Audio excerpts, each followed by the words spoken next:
Thank you all for giving me some of your time this evening.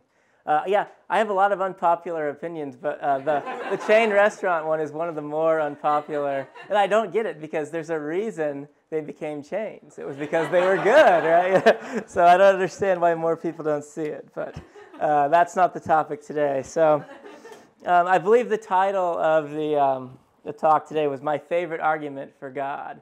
But I'm actually going to go through two different arguments. And I'm not sure which of them is my favorite or should be my favorite. And maybe you can help me in Q&A figure out. Maybe you can show me that one of them's bad, and then the other one will become my favorite. So first, I want to talk about an argument, a science-based argument, an argument that appeals to particular scientific facts. It's called the fine-tuning argument. In my presentation of this argument, I'll be relying on the way the philosopher Robin Collins presents the argument. So what is fine-tuning? It's called the fine-tuning argument.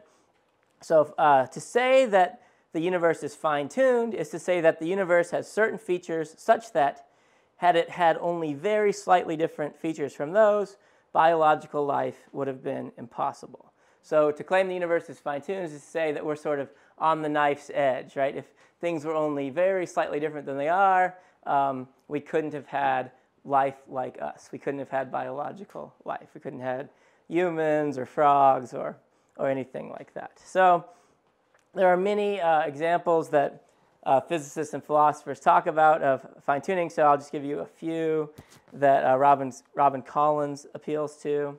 First, if the initial explosion of the Big Bang had differed in strength by as little as 1 part in 10 to the 60th, the universe would have either quickly collapsed back on itself or expanded too rapidly for stars to form. In either case, life would be impossible, right? So the thought is, if there was just this tiny difference in how strong the explosion at the Big Bang was, we couldn't have had a universe like ours with stars and planets, right? It would have either collapsed or it would have expanded too rapidly, right? Second, calculations indicate that if the strong nuclear force, the force that binds protons and neutrons together in an atom, had been stronger or weaker by as little as 5%, life would be impossible. So there's like a very small difference in the strong nuclear force would make it impossible to get biological life. Third, calculations by Brandon Carter show that if gravity had been stronger or weaker by 1 part in 10 to the 40th, then life-sustaining stars like the sun could not exist. And this would most likely make life impossible, right? So now here, in this case, it's the strength of gravity. If the strength of gravity was only very slightly different, we couldn't get stars like the sun, right? Stars that seem to be necessary for biological life. Another one, if the neutron were not about 1.001 times the mass of the proton, all protons would have decayed into neutrons, or all neutrons would have decayed into protons, and life would not be possible. Fifth, if the electromagnetic force were slightly or stronger or weaker, life would be impossible for a variety of different reasons. Now, I'm not a physicist. I can't really explain to you all the reasons why life would be impossible on each of these. Well, I'll note that these are not the only examples. Physicists have other examples of how if the strengths of various forces were only slightly different, we couldn't have life. And my sense is that it's fairly uncontroversial that there are cases of fine-tuning, right? There are ways where the laws of nature have to be very precisely the way they are, or we couldn't have biological life like ours. So the nice thing about this argument is it's based on some scientific claims that are pretty uncontroversial. Okay, so now that we have that, so that's our data, these fine-tuning facts, right? Now let's consider two hypotheses, right? So first, consider the theistic hypothesis. There exists an omnipotent, omniscient, and wholly good being who created the universe. And second, consider the atheistic single universe hypothesis. Theism is false. There exists one and only one universe, and it has the laws of nature and constants it does, simply as a matter of brute fact. Now, these two hypotheses are not exhaustive, right? They could both be false, right? And I will talk about some some other hypotheses later. But I think these are two hypotheses that a lot of intelligent, educated people in the United States, at least, gravitate towards one of those two. A lot of people gravitate towards one of those two hypotheses. So they're two hypotheses that a lot of people take seriously. So it's interesting to see how they do compare to each other with the fine-tuning data. Okay, so now if you flip the page, we can look at the fine-tuning argument. So premise 1 says, the existence of fine-tuning is not improbable under theism. So that's the first claim. It's, the thought here is it's not too surprising that you'd get fine-tuning if theism is true, if there is a God, right? Maybe it's not guaranteed that God would fine-tune the universe for life, but you wouldn't be that surprised if God fine-tuned the universe for life.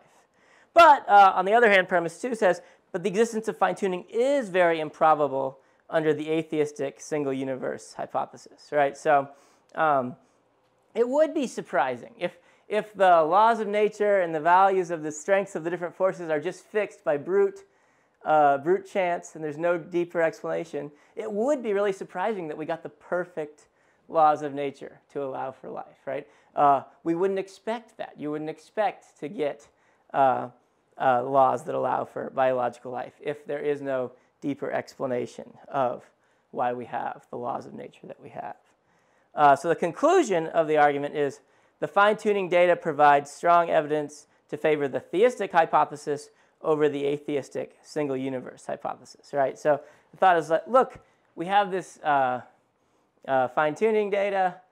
It's not so surprising if God exists, but it is really, really surprising if the single universe atheistic hypothesis is true. So we get evidence, if we're just comparing those two, we get evidence for the theistic hypothesis over the single universe atheistic hypothesis. And Robin Collins gives sort of an argument for each premise. So his argument for premise 1 goes like this. Since God is an all-good being, and it is good for intelligent, conscious beings to exist, it's not surprising or improbable that God would create a world that could support intelligent life. Thus, fine-tuning is not improbable under theism. So the thought is like, look, God is good. It's good for there to be life forms like us.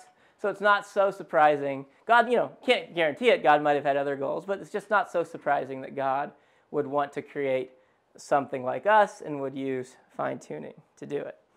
Okay, and then for premise 2, he gives an analogy, right?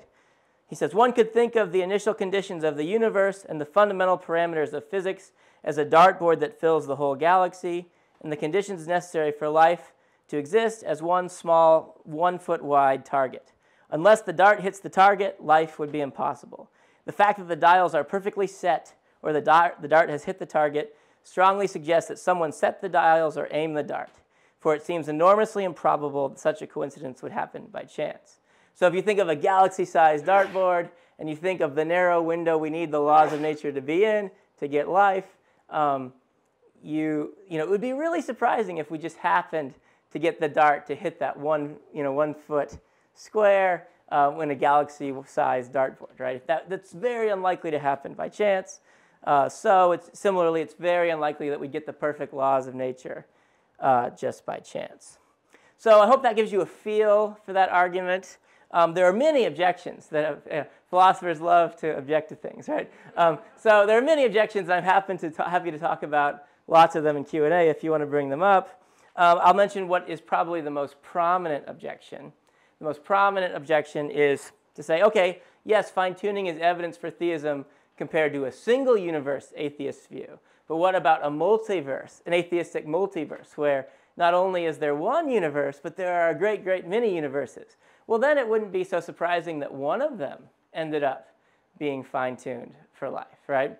And you can think of an analogy here with Earth. So some theists used to make this sort of argument. They'd say, look how perfect Earth is for supporting life. It's like the right distance from the sun. It has all these great conditions that are really particular that allow for life to form and evolve on Earth. That's really surprising. That wouldn't happen just by chance. But I don't think that's a very convincing argument, because we can look out into space and see that there are so many planets, right? And when we see, oh, there are so many planets, millions and maybe infinitely many. Some people think infinitely many, right? It's not going to be surprising that one of them ends up being perfect for life, right? When you get that many chances, it's not surprising that one of them turns out just right.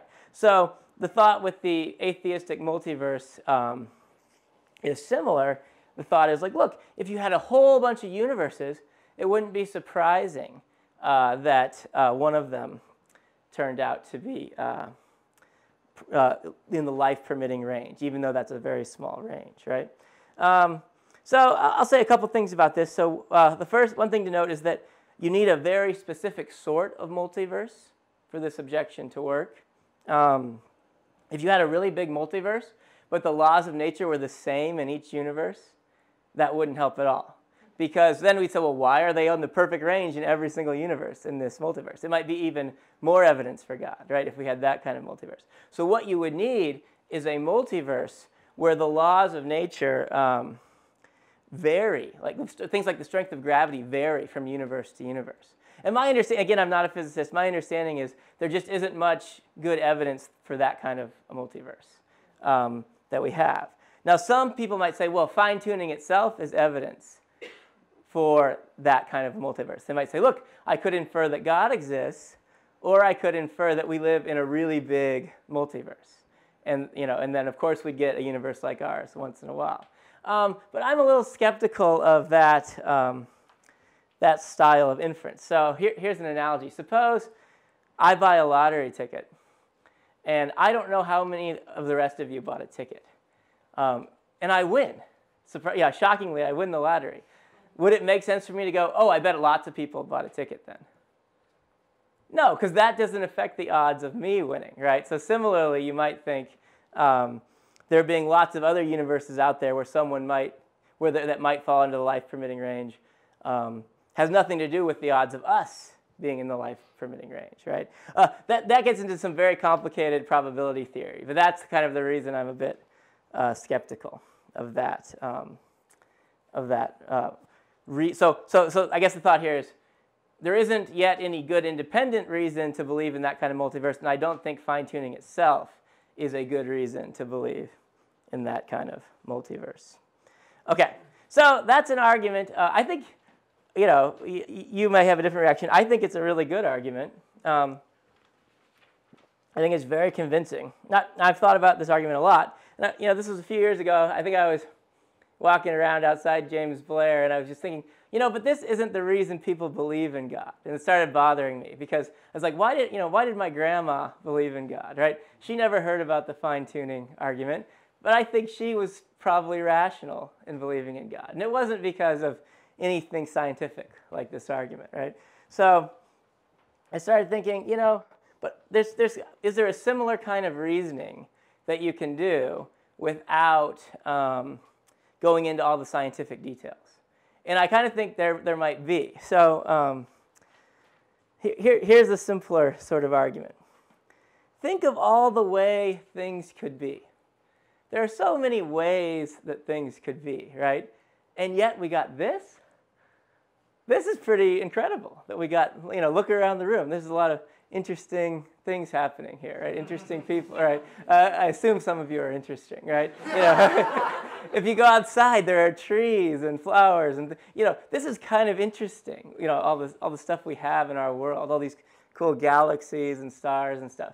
And it seems like it's like a lot more interesting than a lot of ways that things could be, right? There could have been nothing, right? There could have been nothing at all, or there could have just been like 5 particles scattered, millions of miles from each other and that didn't interact at all, right? And that wouldn't be nearly as cool as this, right? So I guess the simpler argument is we live in an extraordinary world, and that's kind of surprising unless that world was designed. So I'll call this the extraordinary world argument. So the extraordinary world argument is trying to give you a good argument for theism that doesn't require scientific details, right? It's sort of independent of the scientific details. The thought is anybody could reason this way. Somebody living thousands of years ago could have looked around and gone, hey, this is pretty cool. seems like things could have been different and way less interesting, way less cool. That's a reason to think maybe this world was designed. So I'm somewhat tempted just to leave it at that, but because I'm a philosopher, of course, I have to make it more complicated. So maybe I'll make it worse by making it more complicated, but we'll see. So I said the world's extraordinary. So what are some ways in which the world is extraordinary? Well, I'll suggest 4, and maybe you guys can help me think of more. So if you flip the page, so the first way the world is extraordinary is that it contains conscious life, right? There could have been no physical stuff at all. It seems like that's possible. There could have just been nothing, right? Or just a few scattered particles, or lots and lots of particles, but they never are able to interact in ways that allow for the creation of stars and planets and things that are necessary for life, right? It seems like there's lots of ways things could have been that couldn't have allowed for life at all, right? So I think that's one way the world's extraordinary. Now, you can bolster this thought with the fine-tuning data, right? You can say, look, we can even show you how unlikely, how likely it was that there was no life at all. But I think even if you didn't know about the fine-tuning data, you could go, oh yeah, there's lots of ways the universe could have been. It seems like the universe could have been that had no life, didn't allow for life, right? Second, the universe is governed by orderly laws of nature, right? There are patterns that physicists can detect in nature, right? And they seem to work the same every day, right? So gravity has the same strength, as far as we know, every day, everywhere, right? It's not like if you drive 5 miles that way, gravity gets stronger. Or it's not like on Tuesdays, gravity is weaker, right? It seems like the world could have been more chaotic, right?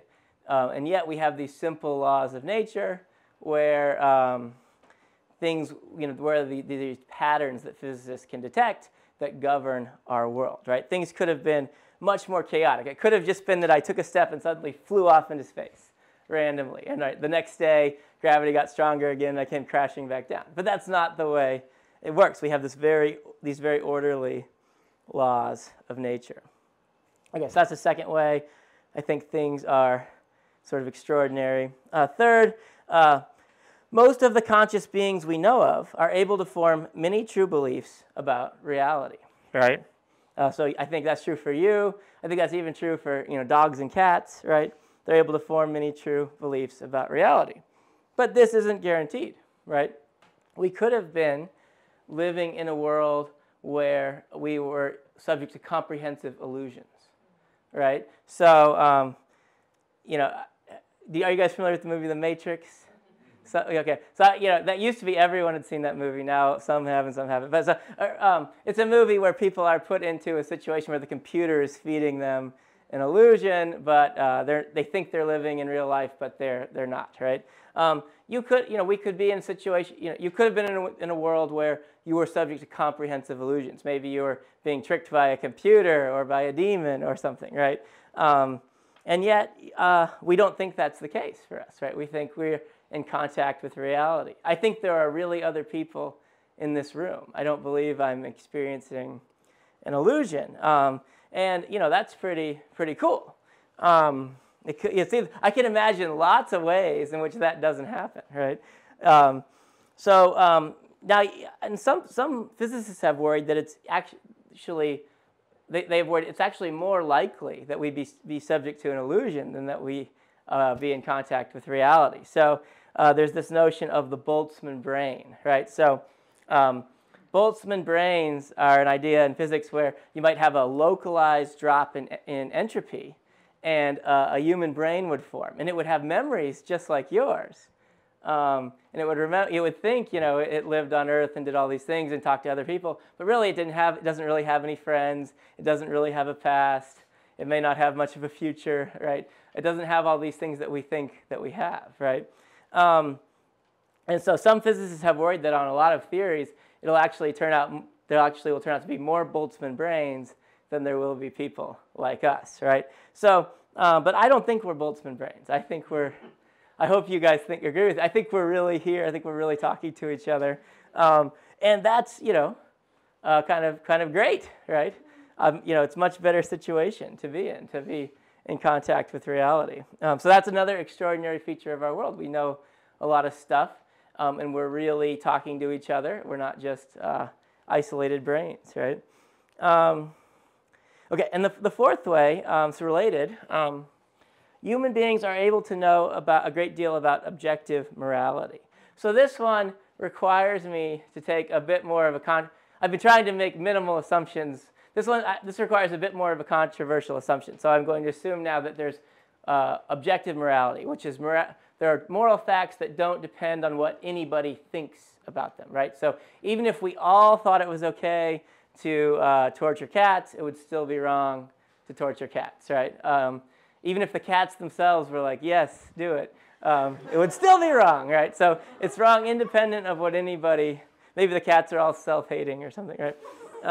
It's wrong independent of what anybody thinks. So you could resist this one if you were a moral subjectivist, if you thought morality depended just on the minds of human beings. But here's the example I often give in the first day of class in my ethics classes, because I want them to believe in objective morality because it makes the class more fun, because then we get to try to figure out what the objective truths are. So I give the example of I wheel a baby carriage into the class. I pick up the baby and throw it across the room. And I say, wouldn't that be wrong if I did that? And everyone says yes. And I say, wouldn't it be wrong even if my culture had a baby throwing festival and we all thought it was a great idea? And everyone says yes. And it seems like even if everybody on earth thought that having a baby throwing festival was a good idea, it would still be a bad idea, right? This is an objective moral fact that it's bad to throw babies. I'm not talking about like lightly tossing them for. I'm talking about where it doesn't end well for the baby, right? So I think that's pretty persuasive. I think there are objective moral facts. So I think I can use number 4 here as well. Although I acknowledge some people could get off the boat there, and we could just focus on the first 3. Okay, so I say human beings are able to know a great deal about objective morality, but that's not guaranteed.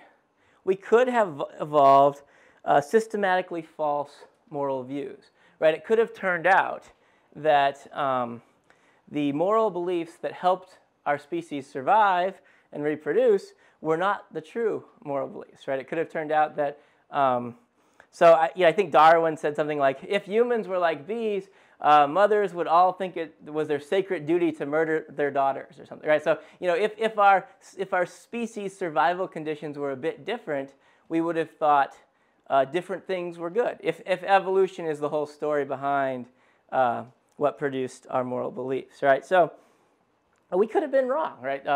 There's no guarantee that we're able to see the moral truth, and yet I think certainly we see it imperfectly, but I think we do see a lot of moral truth. I think almost everybody in the room could see no baby throwing festivals, right?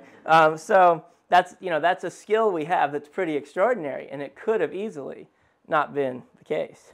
There's another important way in which I think the world's extraordinary. I think it's extraordinary how conscious experiences align with physical processes, but I'm not going to explain that because it's very complicated. I think there are 5, and maybe you guys have others you can suggest. Okay, so there are my 4 extraordinary things, and now I can give the extraordinary world argument. Premise 1. It's unlikely that the world would be extraordinary in ways 1 to 4 if the world was not designed. The thought is, look, all these things could have gone different. There could have been no life. There could have just been a few particles. We could have been in scenarios where we're totally cut off from the truth. We could have been Boltzmann brains. We could have been, in a world where gravity worked differently on different days, and the laws of nature were just total chaos, right? So it's unlikely that we would get this extraordinary world if the world was not designed.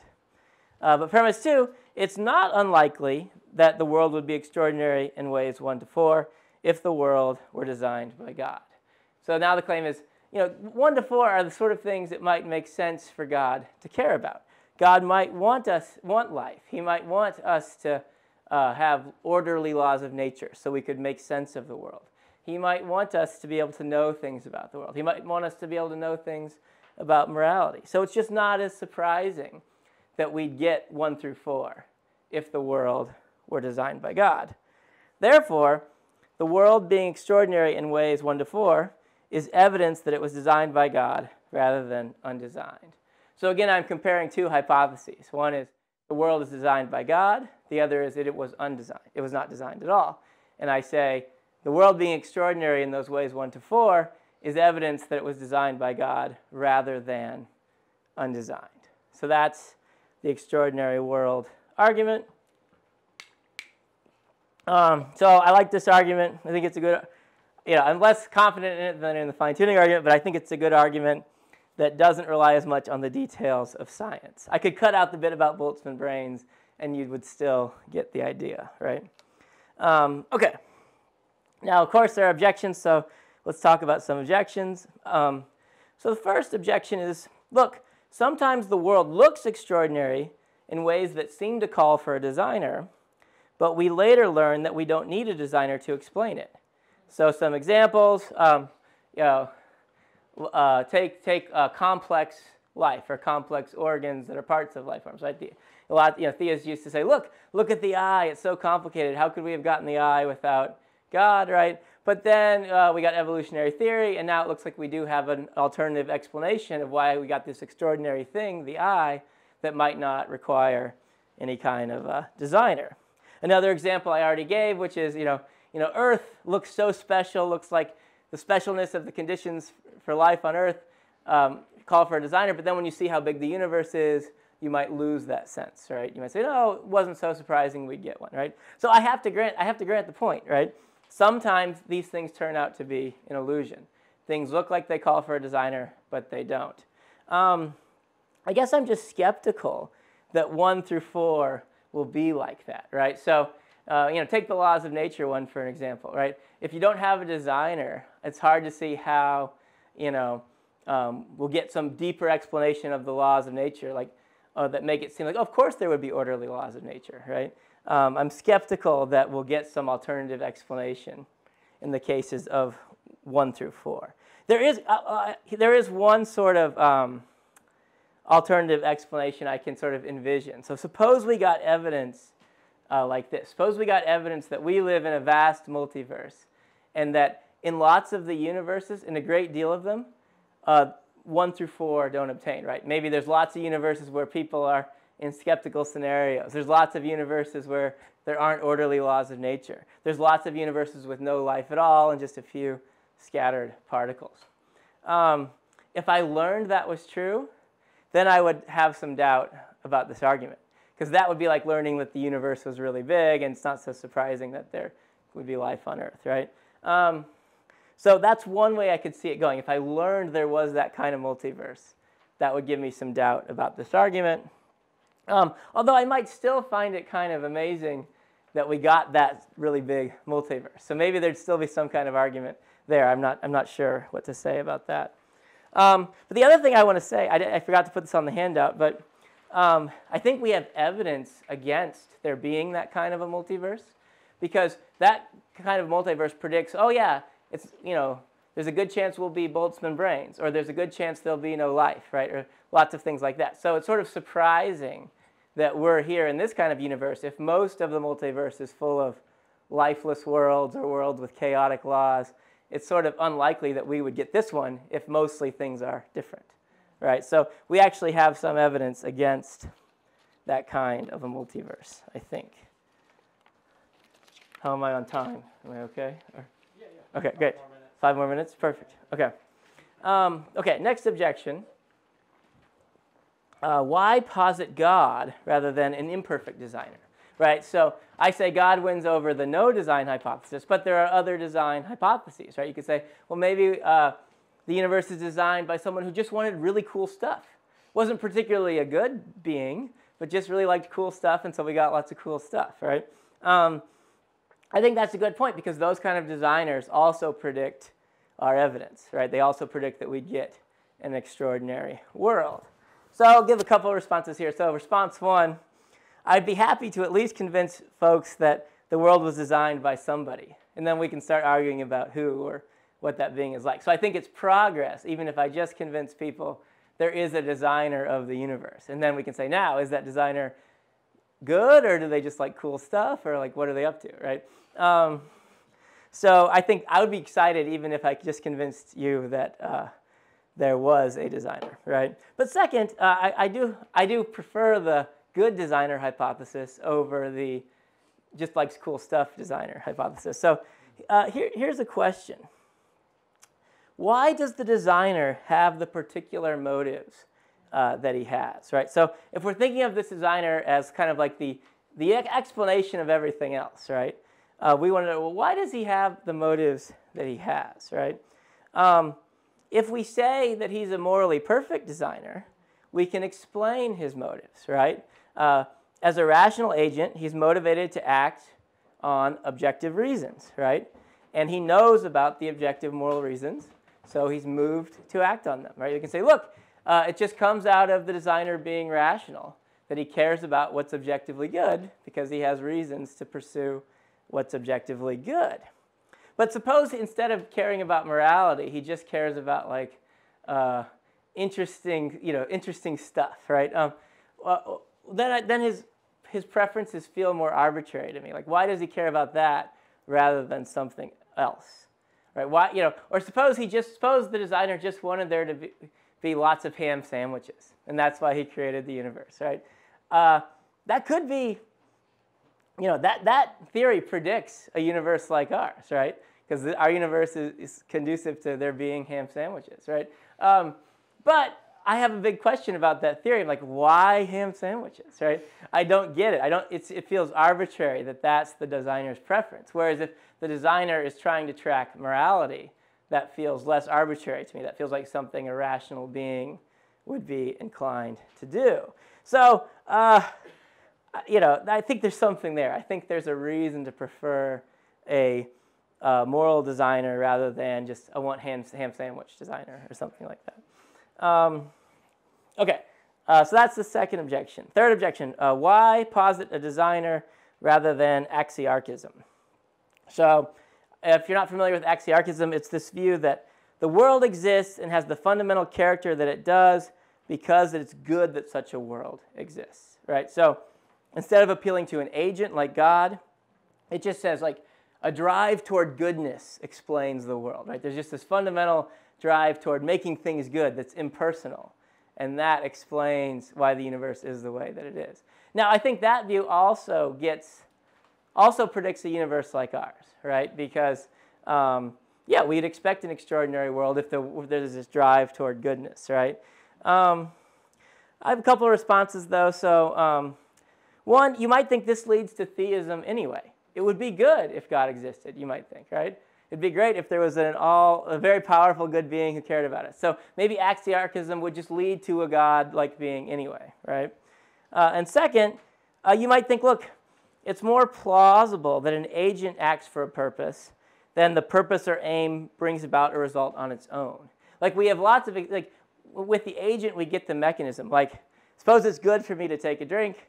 Well, that lines up with my motivations, and so I take the drink, and you get the mechanism there, right? But if it's just this drive toward goodness without any underlying mechanism in the mind or something, that seems kind of mysterious to me. There's no mechanism producing the world. So that's another reason. But I do want to think more about that. And then, okay, last objection real quick. Look, there are lots of unextraordinary, or maybe extraordinary in a bad way, things about the world. Most notably, evil and suffering. And these are more likely if there's not a good designer. I agree that's true. I think evil and suffering are evidence against a good designer, and we have to weigh that evidence against the evidence in favor of a good designer from the extraordinary world argument.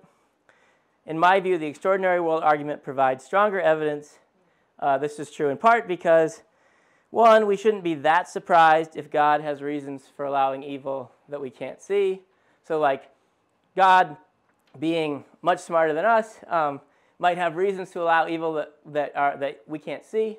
I don't want to put too much weight on that. I think we should be at least I'm a little bit surprised. If you just told me coming in, there's an all-good God, I would have predicted less evil than I see. So I am surprised. But I think we should limit our surprise when we think about how much God might know that we don't know, right? And second, I think we can tell a plausible story regarding why God would allow the possibility of evil. Allowing the possibility of evil gives us the chance to make a positive difference in each other's lives by preventing evil. And that can be really valuable, I think. So I think this is kind of a talk for another day, but there's something really good about us being able to help each other in a way that builds relationships between us, and that might have sort of eternal value in the long run. Okay, I'll leave it there. Thank you.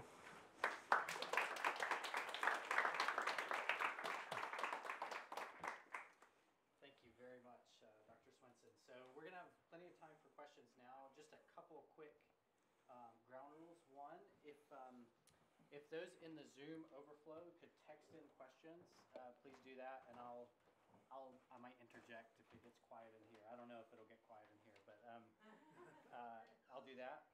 And if you could repeat the questions in the room so Okay. that folks can hear it on the Zoom call, that'd be Good, and that'll give me time to think about that. That's right. All right, so open to the floor, please. Any questions? There at the back. You talked about you think it's extraordinary how conscious experiences align with physical causal processes. And then you say it's too complicated to talk about, but I want Yeah. So I should have just not put it in, is what you're saying. Or, you don't want to tease us. yeah. Do you want to hear more about it? Is that the question? Okay. So the question is, can you say more about the argument or the extraordinary way in which mental states line up with physical states? So I'm what's called a property dualist. So I believe mental states are not identical to physical states like brain states. So I think me feeling pain is not identical to this thing happening in my brain or to any physical state. I think it's it's a different kind of thing. So a conscious experience is a different kind of thing than a physical brain state. So if that's correct, then I think we got sort of extraordinarily lucky in how these two things line up. So it could have been that the way things line up is when I feel pain, I'm motivated to run away, and I do run away, right? So when I feel pain, so I say I touch the hot burning stove, I get there's something physical that happens in my body where my hand moves back, right? But it could have been the opposite way. It could have been that pleasure caused me to move my hand back, right? Instead of pain, right? If physical states and mental states are different, it could have been that whenever I feel great, I could be I evolved such that whenever I am in a state that causes me great pleasure, I run away. And that's what keeps me safe, right? So it could have been sort of inverted, right? It could have been that the good stuff lines up with bad stuff in the world. The good mental stuff lines up with bad stuff in the world instead of the good stuff lining up with good stuff, right? So I think it's good that it's the bad state, pain, that causes me to run away. It'd be bad if all the pleasurable stuff was the stuff that we tried to avoid, and all the painful. Imagine eating really good food caused you horrible agony, but you just kept doing it anyway because it was useful to survival, right? That would be bad, right? So I think that's kind of the idea I'm interested in. Yeah. But then wouldn't the correspondence of physical states to mental states be evidence against dualism as well? Oh, I see. Yeah. Look, physicalism can perfectly well explain the correspondence, and dualism, we have this further question. Yeah, so good. So I think it is evidence against dualism, right? If mental states and physical states are identical, then it's not so surprising that they line up in this way, maybe, right? Is that right, though? I mean, couldn't it have been that, suppose pain is a physical state in your brain, right? Couldn't it have still been that, the pain state was the one was causing you to keep eating the good food? So I don't know. I'll have to think more about that. But I'm kind of inclined to think no. It could have turned out that even if pain is a brain state. It could have that brain state could have been causing me to like keep eating good food, and then the pleasure brain state could be causing me to run away from the burning stove. But that's a great question. I'll have to think more about that. Yeah. Could you expand more upon your argument for an objective morality besides, it feels wrong for atheists? Yeah. I don't know if I have a better argument than that. Yeah. Yeah. I guess my reasons for it are pretty much just intuitive. That when I think about cases, it seems to me that even if we all liked something, it could still be bad, and even if we all thought it was okay, it could still be bad. I guess another argument is sort of a linguistic argument, right? Imagine you crash land on an alien planet, and you see them like, and on that planet they torture left-handed people, right? And you go to them and you say, that's bad. And they say, no, it's good. I think you'd be having a genuine disagreement with them, right? But if morality was subjective, then I'd think you'd be more likely that you were just talking about different things, right? You fixated on one, moral code that you subjectively preferred, and their word good picks out a different moral code that they prefer. But I think, no, you really are disagreeing about something substantive when you say it's bad for you to torture the left-handed people. So I guess that's a related argument, but different. Yeah. So assuming that objective morality does exist, how do you know that our perception of it is accurate? Yeah. Good. Well, I'm sorry. Yeah, I haven't been doing that. Yes. So the question is, suppose there is objective morality. How do we know we're in the good case, right? How do we know that we are tracking objective morality rather than just being deceived or just being totally wrong about it, right? Yeah. That's a great question. So I accept a view. It's called phenomenal conservatism, and this view says that if something seems true to you, that's evidence that it is true. It's not undefeatable evidence, but it is evidence. So think about, I believe that I'm in a room with a bunch of people right now, and I believe there's a yellow can sitting there and all these sorts of things. And if you ask me why I believe those things, ultimately it's going to come down to I have these appearances, right? And so I think any view that avoids pure skepticism has to just say we're going to start out giving some degree of trust to our appearances, right? And once you give some degree of trust to your visual appearances, I think it would be sort of arbitrary to trust your visual appearances but not your moral appearances. So I think we should give some initial positive status both to sensations and about the world, visual and auditory appearances, right? But also to moral appearances as well. So I agree that's, I would like better evidence than that even for the external world, but I think that's the best we can do, sadly, is we should give some initial positive weight to the way things appear or seem to us. So when I think about somebody throwing the baby, I have this strong moral seeming that shouldn't be done, and I take that to be some evidence that shouldn't be done. I agree it's defeasible, but it's an initial positive evidence for that. Yeah, just there. So you said that you're not living in a one-person matrix, Yeah. or are you a Boltzmann brain? Yes. Could you justify that? Yeah. Well, I mean, all I could say is what I just said to him is, so I have these appearances, right? I have the appearance of there being a can there. It could be that I'm wrong about that and I'm living in a matrix scenario, right? And there is no can. But I think the appearance is some evidence for that. Of course, you could resist that. You could say, no, look, it would look the same if you were a Boltzmann brain or if you were living in the matrix. So it's no evidence for one over the other, right? So I sort of agree that there's nothing to say to that extreme of a skeptic who thinks we really have no evidence that we're not a Boltzmann brain or no evidence that we're not living in the matrix. But then I could say, well, at least I've shown it's either theism or total skepticism. And I think most people don't want to go for the total skepticism. But it'd be nice to have more to say to that kind of skeptic who says, actually, you have no reason to think that you're not a Boltzmann brain, or you have no reason to think you're not you're not living in a one-person matrix or something.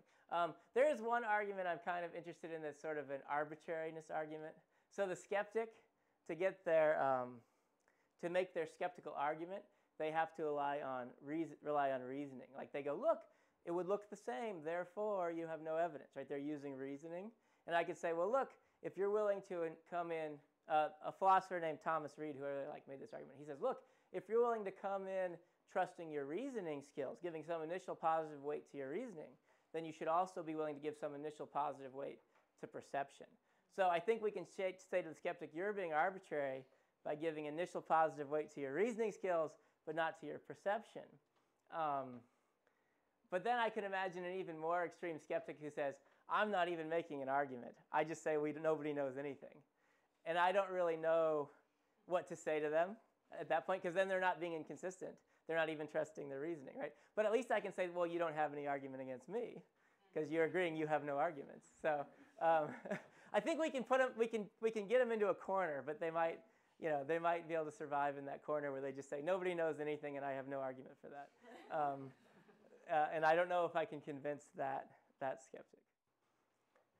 There's a great anecdote about Bertrand Russell. I don't know if it's true. The great British philosopher gave a talk on solipsism once, apparently, and an old lady sent him a letter afterwards. Solipsism being the view that I am the only mind that exists. She said, I really enjoyed your talk on solipsism. I think there should be more of us. Purely rhetorical. Right. That's you had a question, didn't you? Yeah, one texter from upstairs, so hopefully I'm representing well. Why it's good for intelligent conscious beings to exist, and how do we know existence is good in general? Oh, good. So why is it good? Why I think it's good that intelligent conscious beings exist? Okay, so I want to say it's not always good, right? If things are going badly enough for them, it might be bad, right? But I think in a large range of cases, it seems good, right? So if you compare a world with 10 happy people to a world with 2 lifeless rocks, one of those seems better to me than the other. I think a world, maybe a more general argument is there anything you think is good? Well, it probably involves conscious beings. Most of the things that we're inclined to think are good involve conscious beings, like pleasure, love, friendship. All of those will require conscious beings. That's true. That's a good point. Yeah. So I don't think we should assume that conscious beings existing is always a net good, but I think in many cases it's a good. It's good that conscious beings exist, and it's the sort of thing I think a designer will be interested in is conscious beings. Yeah. Could I throw in a question here about fine-tuning? Mm-hmm. I've come across the objection before that the notion of probability isn't appropriate in this kind of context because probability depends upon repetition, Yeah. generally speaking, and in the universe we have Yeah. one thing. We don't have any, we can project ideas about Yeah. what we should expect, but we've got one case, and we can't really depend on probabilities in Yeah. this regard. Yeah, good. So this is another common objection to the fine-tuning argument. It assumes a certain notion of probability, that the way probabilities get established is by similar or the same thing happening over and over again. Like if you roll the dice a whole bunch of times and it comes up a 6, 1/6 of the time, then you can say, well, that's the probability of getting a 6. But you can't say that if you don't have a repetitive world where things happen over and over again. And since the universe is only designed once, if ever, we don't get probability, right? So I was at a talk one time where there was a philosopher of science defending that objection to fine-tuning. And somebody raised their hand and said, look, imagine every direction in which we looked, the stars spelled out, I'm God and I love you, right? In all human languages, we could find this in the sky. They said, wouldn't that be something that was more probable on theism than on atheism? And he goes, no.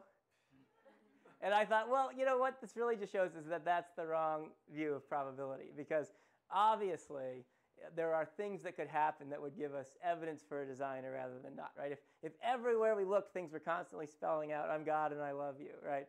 Well, that's just more likely if there was a designer. So if this sort of view of probability doesn't allow that, it must be the wrong theory of probability. How does our existence, like our purpose, fit into your argument for God, or does it even? Yeah, it's a good question. I don't think I need to assume or make any claims about humans. The question is, how does our purpose fit into the argument for God? I don't think I need to assume that we have a purpose to make the basic argument I'm making. I had to assume that that it's good for us to exist, right? And I guess it might be that could connect because it might be more likely that it's good for us to exist if we have some great purpose or something like that. Maybe it's good to have a purpose, but I don't think I need any assumptions about purpose. But if you see ways that it could connect to the argument, that could be helpful, maybe.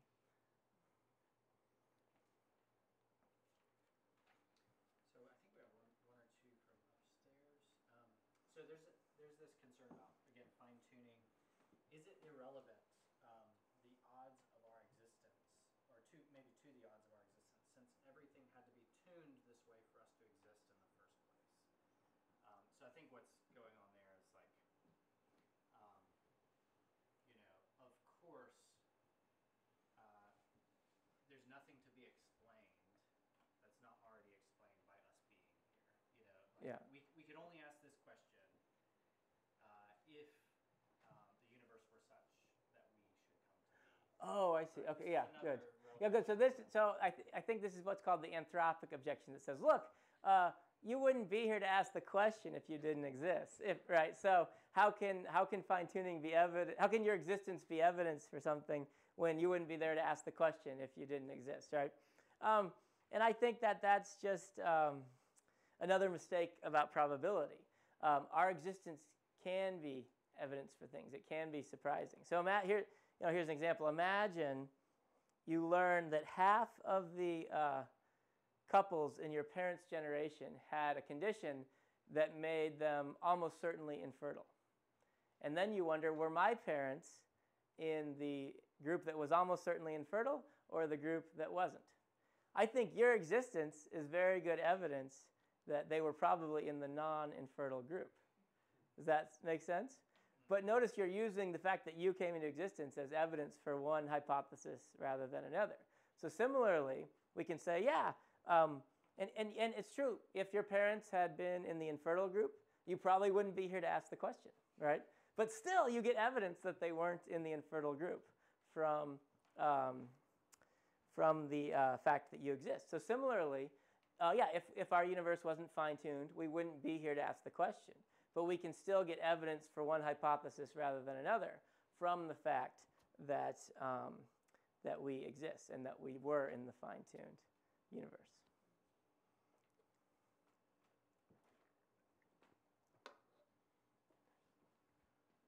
Yeah, there's a question up there. Yeah, sort of combining the probability argument and the anthropic argument. Mm-hmm. You could turn the fine-tuning argument on its head and say, if we can play probability with the laws of the universe like this, we can play probability with whether God exists or not. So you can make the chance of God existing so slim that you can 100% of the time God Yeah. a fine-tuned world, and just because The initial probability was so low. Yes. Yes. so large That- that times the small probability of a fine-tuned Yeah. universe is bigger. Yeah. Yeah. That's exactly correct. That's Necessarily yeah. observing Yeah. that we are in a fine-tuned universe. The probability that we're in an atheistic universe is right. infinitely large. Yeah. If you suppose you came in like 99.9999999 and even more nines, sure, or more confident in atheism than theism, right? Well, then even the massive evidential boost that theism gets from fine-tuning won't be enough. You might still come out thinking atheism is almost certainly true. I think that's correct. So I think theism, in order for the fine-tuning argument or the extraordinary world argument, either one, in order for it to convince somebody, they have to have a non-trivial prior probability in theism. They have to think, okay, I don't think theism's true, but there's at least a 1% chance, or at least a 0.5% chance, or something like that, right? So, yeah, I was thinking about analogies. But here's what I want to say. I think atheists should have that non-trivial probability in theism. I think they should think, yeah, I think this is all bunk, but there's a 0.5% chance that all these religions are onto something. So here's an analogy I came up with. So imagine you're a staunch, you live on a planet, and you're a staunch disbeliever in the religion of that planet, right? And these religions all teach something that you think is sort of bizarre. They all teach that in space far from your planet, space is full of widgets, right? And they have some silly ad hoc story for why near your planet you don't see the widgets. But they think, yeah, if you get more than so many miles away, space is just full of widgets. And you think, this is silly, I'm an atheist, I don't buy it, right? Imagine you're an astronaut, and one day you get sucked into a wormhole, and you appear far away from your planet, and you look around, you're floating in your little space pod or whatever, and you look around, and you see widgets everywhere. Shouldn't you go, oh, those religions were probably onto something? I think you should. So I think even if you think the religions of your planet, the major religions of your planet are silly, you should have a non-trivial sort of probability in them. You should think, the fact that all these people think this is something. It's enough that if I got some kind of massive confirmation, I would become a believer in one of these religions. So I think your point's right, but I think atheists should have that 0.5% chance that, yeah, this could be true. And then the fine-tuning argument or the extraordinary world argument can kick in, just like the astronaut seeing the widgets can kick in and make him a believer. Your response to the problem of evil, Mm-hmm. extraordinary world argument, it kind of seems like, yeah, this is evidence that there isn't a good designer, but if there were, he'd have a reason for that too. Do you have like a way to kind of flesh that out more, or like? Yeah. Oh, I see. Big, but Yeah, I don't want to just say if they're worried, have a reason, because that could be true even if it's super implausible that there's a reason, right? So what I want to say is, evil is once we hold fixed that there's life, evil. The amount of evil we see is more surprising on theism than atheism. So in that sense, I think evil is evidence against theism. The 2 points I made were meant to sort of reduce the amount of evidence that it is, right? So I think, so there might be a reason we don't know about is just to try to convince you, well, it's not that surprising on theism that you'd see this kind of evil, because God might have a reason you don't know about. And similarly with my other reason, it's like, it's not that surprising, or sorry, there is a story we can tell that, well, yeah, this is why God might allow evil. That makes it less surprising on theism that there's so much evil. Is that making sense? Or okay, good. Any other questions? I sent a question in for you. Oh, sweet. Okay. Can you read it off the chat? Yeah. Thank you, Margaret. I'll read that.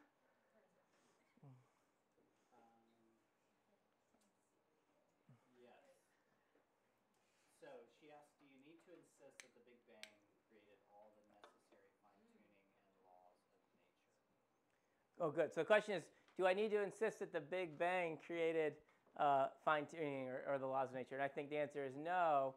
I think the laws of nature were what governed what would happen at the assuming there was a Big Bang, the laws of nature were governing what would happen at the Big Bang. So the laws of nature are not explained by the Big Bang. They explain why the Big Bang went the way it went. If the strength of a certain force was weaker or stronger, the Big Bang would have happened differently. So that's the connection between the Big Bang and the laws of nature.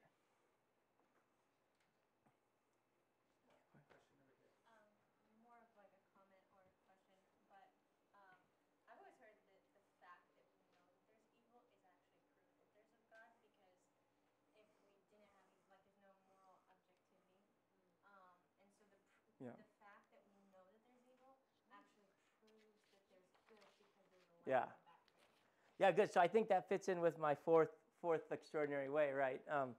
Look, if atheism was true, I would think we shouldn't expect to know what's objectively good or evil. So it might be that evil is evidence.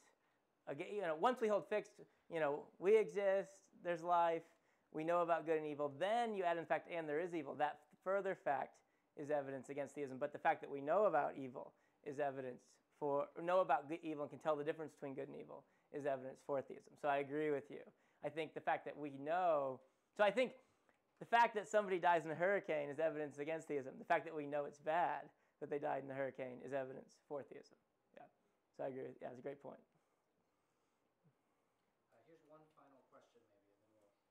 If atheists should hold open the minute probability that theism is true, as you said, should theists hold open the minute probability that atheism is true? Yeah, I think that's I'm inclined to think yes, it has to be true that I can't be 100% sure that I'm right. I know lots of really smart people who are atheists who have thought about this really hard. I think I'm right. I think both these arguments are great arguments. But I have to think I could be wrong. There could be some kind of mistake I'm making. So I can't be 100% sure. And I have to say, yeah, there's that 0.5 or more than that chance there is no designer. And I do, I have a little bit of trouble. There's like Bible passages like faith is being sure of what we hope for. And I want to know, what's the sense of sure there? Because I can't say I assign a 100% probability to, theism. But I guess there's some sort of sense of practical sense of, for all practical purposes, I'm sure, or something that will have to play that role. I do think we have to be epistemically humble and admit we could be wrong. Yeah. Great. Well, thank you very much, Dr. Swenson, for stimulating. Thank you, guys. That was really great. Just to wrap up, we have a few more minutes, maybe 5 minutes before official time. So please come chat with Philip, Dr. Swenson, and get to know him a bit. I would love to meet some of you if I haven't been able to do so yet. Enjoy the rest of your evening. There might be a little bit more dessert. Thank you all for coming, and we